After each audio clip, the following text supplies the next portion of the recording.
Alright, so this is my first video about the Qur'an, so bear with me on this. So, was the Qur'an correct on who Pharaoh was during the time of Moses? Let's rephrase that. Who is the Pharaoh during the time of Moses? First off, we should get down where it talks about Pharaoh in the Quran. Surah 29:34. Remember Quran and Pharaoh and Haman? Moses brought them clear signs, but they behaved arrogantly on earth. They could not escape us. Then, the evidence for the Pharaoh during the time of Moses in the Quran is Surah 10:90-92. We took the children of Israel across the sea. Pharaoh and his troops pursued them in arrogance and aggression. But as he was drowning, he cried, I believe there is no God except the one who the children of Israel believe in. I submit to him. Now, when you had always been a rebel and a troublemaker, today we shall save only your corpse as a sign to all posterity, as a great many people failed to heed our signs.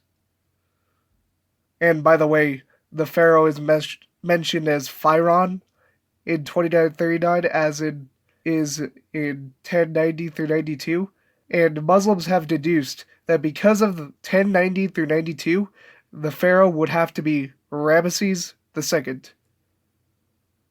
What is wrong with this? Well, Ramses II lived around 1300 to 1213 BC, but 1 Kings 6:1 states right here, and it came to pass in the 480th year after the children of Israel were come out of the land of Egypt, in the 4th year of Solomon's reign over Israel, in the month of Ziph, which is the 2nd month, that he began to build the house of the Lord, or the temple. So, when was the temple built? Well, Solomon's reign could be between 1032 to 966 BC. So, let's see how it would fare to use that date, or the latest date, 966 BC. If we add the amount of years from 1 Kings, then we know that the Exodus would be 480 years back, which is going to be 1446 BC. The reason why we can choose this date, logically, is because of what happens with the Pharaoh of that time. Though, let's backtrack a bit, because the point of Muslims saying that the Quran correctly picks who the Pharaoh was is that there are two arguments they can use against Christianity and Judaism, which is the Bible is continued by the Quran, or the Quran is more accurate than the Bible. I keep switching how I pronounce Quran and Quran. Anyway, so let's try to get more insight into what happens to Pharaoh, or Pharaoh, in the Quran. So, Surah 10:90. We can understand here that Allah talks about drowning Pharaoh, and that he would preserve his body. And the reason why they chose Ramses II is because they have his body, and they claim that he was drowned, which I believe one Muslim said a historian confirmed that he was drowned, but I'm not sure how this would work with the evidence. But the thing is that the Bible has no record. Oh, and Pharaoh was repenting while he was being drowned. But the thing is that the Bible has no record of Pharaoh repenting, but the Bible was made earlier than the Quran. So, it isn't really more accurate if it came 1200 years after the Torah. Plus, the Bible does not specifically say that Pharaoh died. Exodus 14:27. And Moses stretched forth his hand over the sea, and the sea returned to his strength when the morning appeared, and the Egyptians fled against it, and the Lord overthrew the Egyptians in the midst of the sea. Let's see. Do you also notice the word overthrew? Here, how about we just reread the sentence in Hebrew?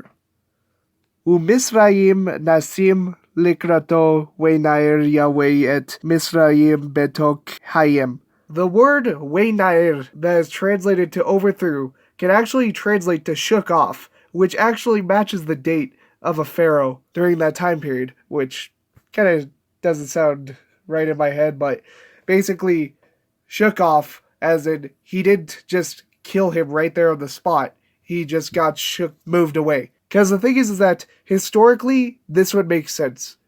Because the Pharaoh at the time, Thutmose III, would logically be able to fit this. Although Thutmose III wasn't Pharaoh until 1458 BC, so there was another Pharaoh that drowned the baby boys, which I believe is Queen Hatshepsut. But if you would like a video on it, comment on it. I kind of blanked out, but let's talk about that specific date that matches historically to Thutmose III, 1446 BC. Why is this date important? You might not think anything of it, but it's a big deal, because at that exact moment, Thutmose III expanded the Empire of Egypt rapidly. So, why would that happen so suddenly? At the exact date, 480 years before Solomon's Temple. Well, let's think about what historians say about him. He never lost, he was a great leader, and he was upright and strong. Also, he believed in the Egyptians' gods, which should be obvious, but so let's say that he lost once. How would he keep his reputation? Well, he would grow his empire expansively at the exact date of the Exodus and the date 480 years before Solomon's Temple. So this isn't really coincidental. It couldn't have been coincidental. So the Qur'an cannot continue the Bible, and it cannot be more accurate than the Bible, which is basically how I'm trying to shape the video, but at the same time I'm trying to talk about who Pharaoh was during the time of Moses, which I hope that went well. If I messed up any facts or anything, just leave it down in the comments. And that's all I have for the video today. I hope that you enjoyed it. God bless you. See you in the next video.